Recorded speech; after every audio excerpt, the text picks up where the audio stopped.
All right. Good morning, everybody. Greg Lukina, David Lyng Real Estate, local Santa Cruz County Realtor. I'm really excited to be here with you today and really excited for the guests that I have today. I'm here with Marissa Abzug-Callender. She is a local coach. And so I'm going to let her introduce herself.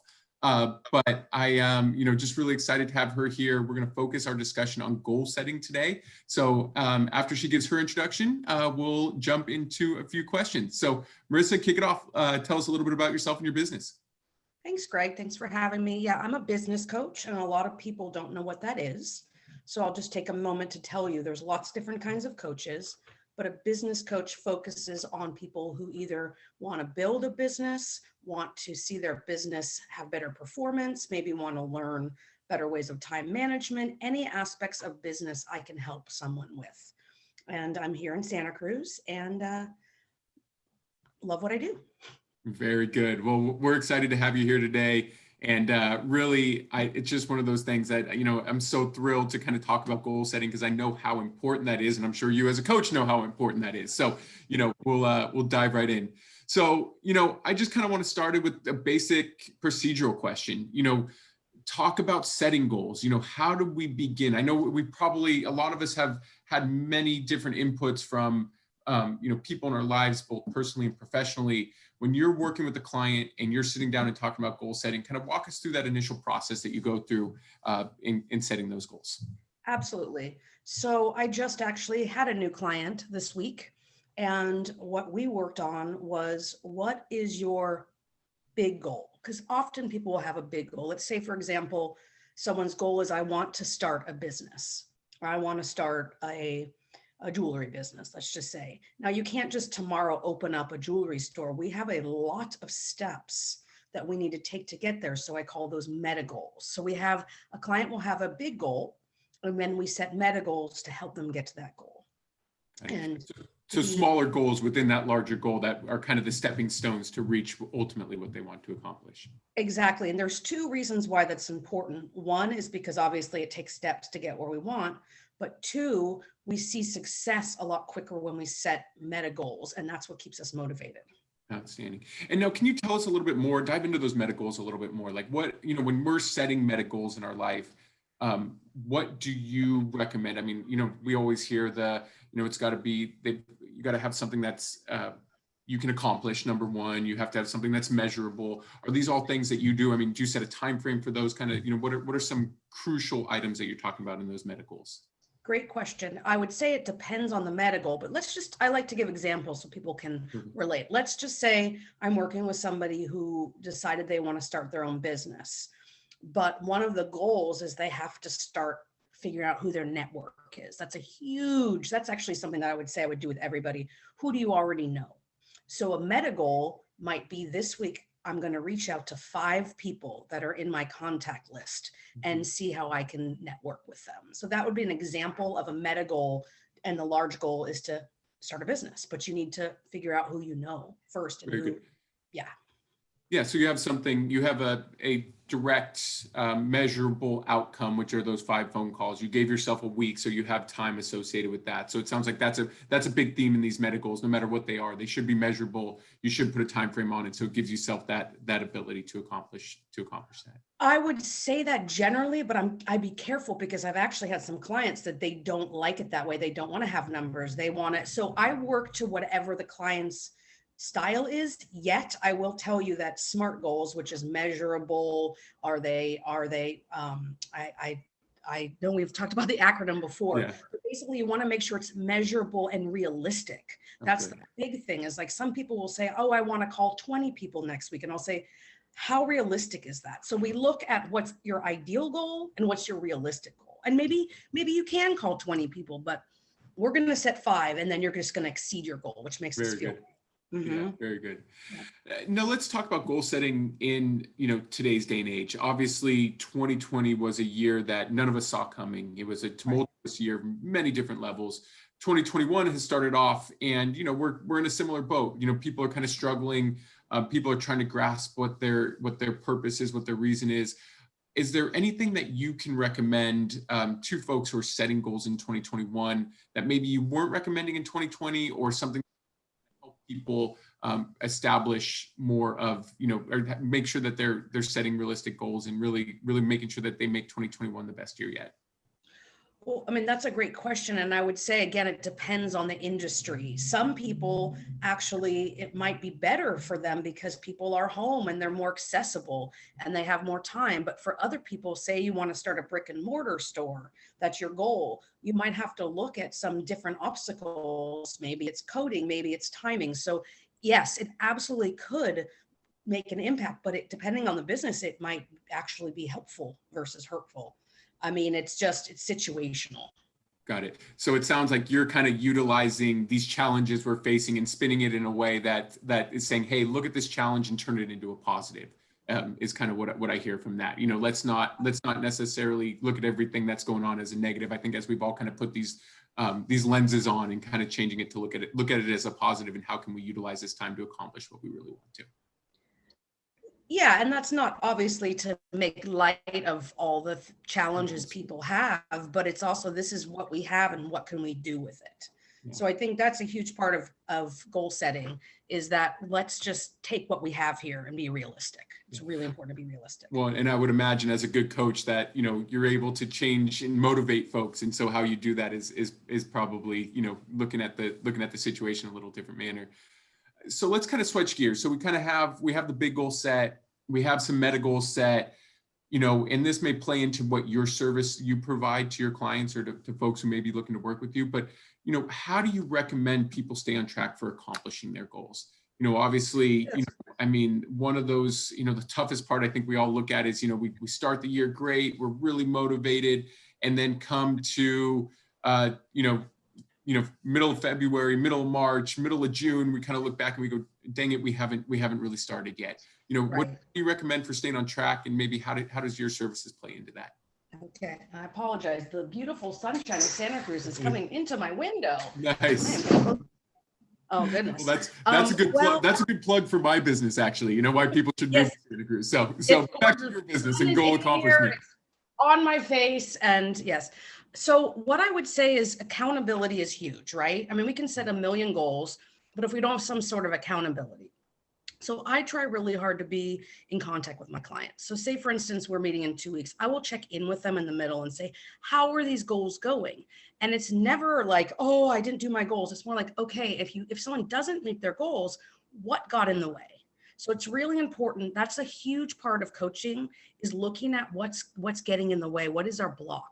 So if somebody continually isn't meeting a goal, well, let's say, are we actually making a measurable goal for you? And what is getting in the way? Say, for instance, somebody's goal is, I want to exercise 3 days a week, which might help them be more motivated in their work, but they're only going 1 time a week.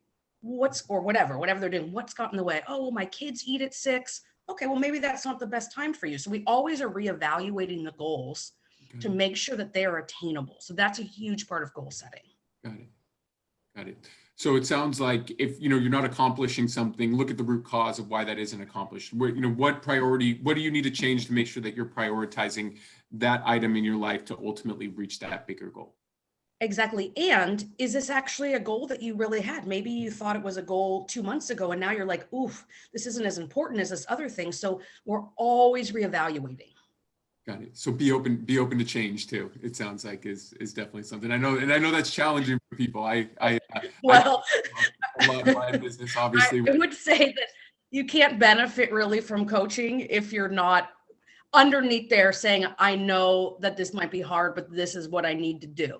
And but we deal with challenges like, okay, you're scared of change. Let's talk about that. Like everything is something that we can bring up in coaching. It's not just about goals, because it's not on a, it's not that one dimensional. Of course, but it kind of streams back to what is our main accomplishment, or what are we looking to accomplish, I would imagine, when you're in your coaching. Exactly. I mean, obviously, if someone's goal is, I want to start a new business, and they're absolutely doing nothing to show me that, I would say, well, let's reevaluate the big goal. Is this really, and then somebody might be like, oh crap, it really is my goal. Why aren't I doing this? Or, oh, maybe I need to look at something else. That doesn't happen that much, but I'm just saying you have to be open to life changes. Yeah. Well, it's always great to have that third party, someone like yourself out there who can kind of, see it, who can take a step back, who can look at it from a rational standpoint and really, help you assess that. So, it'd be great if somebody going through that to really have you in their toolbox ultimately to kind of help them guide through that process. Thank you. Yeah, it's a wonderful collaborative process. That's what I love about coaching is I would not say I am the expert. I am a witness and a mirror to help somebody see what they already have in themselves that Nice. we somehow got lost. Mm-hmm. Very good. Excellent. So you and I had a conversation a few weeks ago with a group, and there were some situations that were thrown out. And so, I want to kind of throw them out to you, and maybe this will help relate to some people, as different situations, and maybe how you would help a client approach these questions, or you would help folks approach these questions. So, I'll just throw one out, let you respond, and then we'll kind of jump on to the next one. So the first one, somebody asked, how do you create a habit of being organized? And, organized is something I think we all want to be, but I think getting to the root of is, kind of the habit. And, I know a lot of that is goal, a lot of that is accountability, kind of what we spoke to. So when you're coaching a client, is whether being habit or being organized, kind of how, walk me through that process, and what would you kind of advise to that client if you were working with them? Sure. What I would say is first, I'd want to know what organized means to that client, because organized to you and organized to me might be different. So have somebody identify what organized is, and then make some actual goals around that. Okay, you want to have all of your email inbox have 10 emails. It depends on what someone's organization is. So we're going to look at that.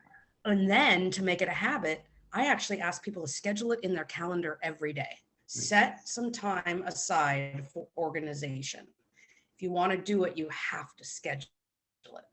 And then we would go from there. And that's where a habit is developed. You have to have it scheduled somehow, whether it's in your mind or in your calendar. I need it in my calendar. Got it. That's how I would handle that situation. Yeah. So identify what that organized mean, and that organized may mean something, it may not be organized for somebody, but identify what that means to the person, and then setting that habit is making sure you set that time ultimately in your day. Correct. To accomplish the goal that you're looking for. Exactly. It's repetition is what creates habit. Yeah, very good.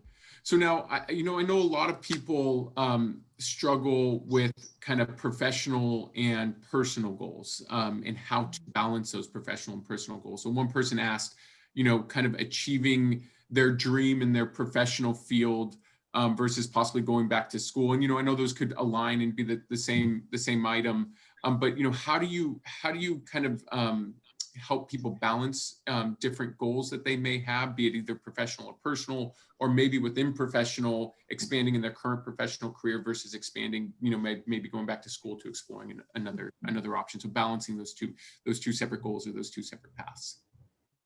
Yeah, that's a great question. What I would say is I'm always doing that with every client, because you can't really separate completely business and your other parts of your life, because we don't live like that. We can't compartmentalize. So say somebody wants to start a business, there probably are some personal things going on. How do you take the time? Maybe they have a family. Maybe they have, I don't know, maybe they have children. We do need to look at all of it, which includes personal and professional. That said, something like school, well, is the person wanting to go back to school? Is it something that they can afford? So you have to look. I mean, these questions are great, but there's so many variables. But yes, you think about you as a professional. Do you ever have a day where your personal life isn't part of your day? No, never.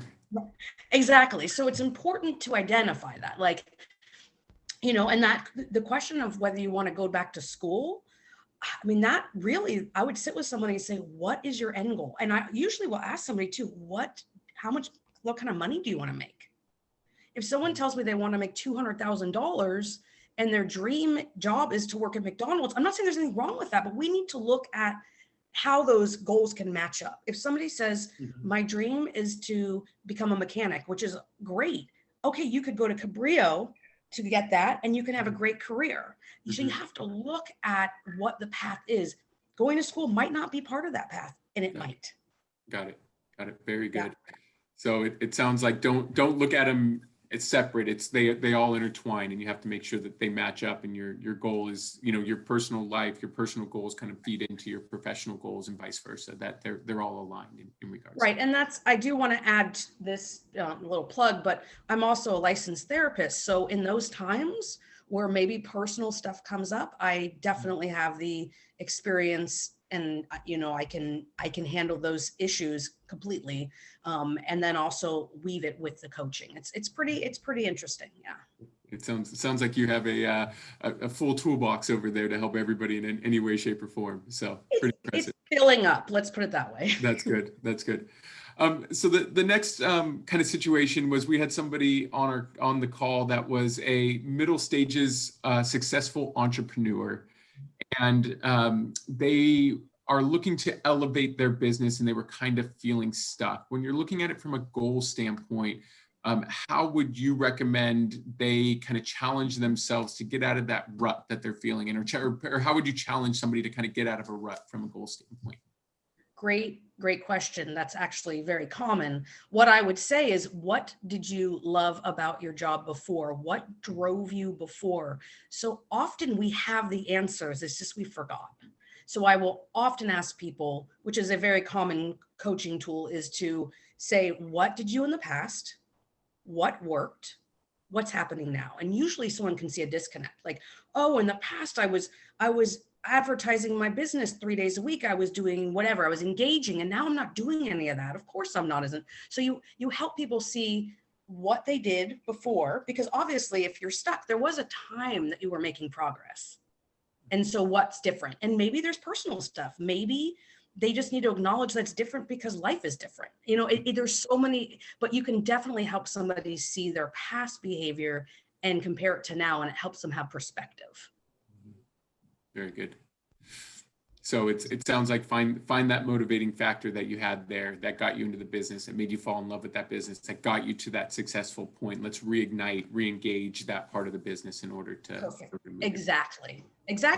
And I'm going to be honest. Some people say, "Oh, crap, I'm not into this anymore." And then we have a whole other discussion, but that might not be the case. So we've got to see if you're still driven by the same things. And if you're not, can your current job still fulfill you, your current career? Mm-hmm. Great. So last one, and I think this will kind of give you a chance to really talk about your services and what you provide, because I imagine this is what you do for a lot of your clients. But what are best practices you have to motivate folks to reach their goals? And then kind of what do you do as a coach? And I know we've kind of touched on this, but kind of going over again, you as a coach, what are some best practices that you employ with your clients? And then, what are some recommendations that you would have? Yeah, I would say, to be honest, the best practices are helping clients find attainable goals so they can start feeling confident. The reality is, if we don't believe in ourselves, nothing else really matters. So I would say my best practices are this is kind of cliche, but being a cheerleader, like really helping people see what their value is, why they're doing this, and that what they are doing is important. And that's what motivates people. So that's why we want to set goals so people can say, "Oh my God, I did it." Like, Greg, when you accomplish something, like, say, for instance, have you ever done any endurance sports or like done anything like that? I ran a half marathon at one point in my life. I was a little bit younger and in better shape, but yeah, I ran a half marathon. Yeah, I did those when I was younger and better shape too. But how did you feel when you saw yourself making progress, when 1 week, a mile was hard for you, and then the next week you could do 3? Like, what did that feel like for you? It was great. It was exhilarating. You could see you could feel the accomplishment. It wasn't even seeing it. It was, you could feel it in your body that you were accomplishing something, moving towards your goal. That's what I strive for in my clients, to help them have that feeling. Very good. And help them find goals that will give them that feeling. Awesome. To keep them motivated. Awesome. Yeah. Well, very good. Well, that wraps up my questions today. So I wanted to say thank you so much for taking the time again to kind of come on here, have a quick conversation. And so before we leave, how do folks get in touch with you if they do have questions about coaching, about goal setting? What's the best way to, reach out to you and kind of get into your program? Thank you, Greg. I am called the Fork in the Road Coach. So if you want to find me online, it's www.theforkintheroadcoach.com. And I do offer a 30-minute complimentary consultation just to see if we're a good fit. So if you're at all interested, my email is also Marissa, Marisa, at theforkintheroadcoach.com. And yeah, and if you're interested in my website also talks about my therapy services if you're interested in that. Awesome. Well, thank you so much. Again, I'm Greg Lukina with David Lyng Real Estate, local Santa Cruz County Realtor. You can reach me at 831-600-5581. That's call and text friendly. So feel free to reach out to me. Again, thank you so much, Marissa, for taking the time this morning, and looking forward to setting, obtainable, reachable goals in 2021 and beyond. We'll check back in about that. Yeah, perfect. I'm sure you will. I'm Sounds sure good. you will. Thank you so much for having me. It's been a pleasure. Yeah, you too. Have a great one. You too. Bye.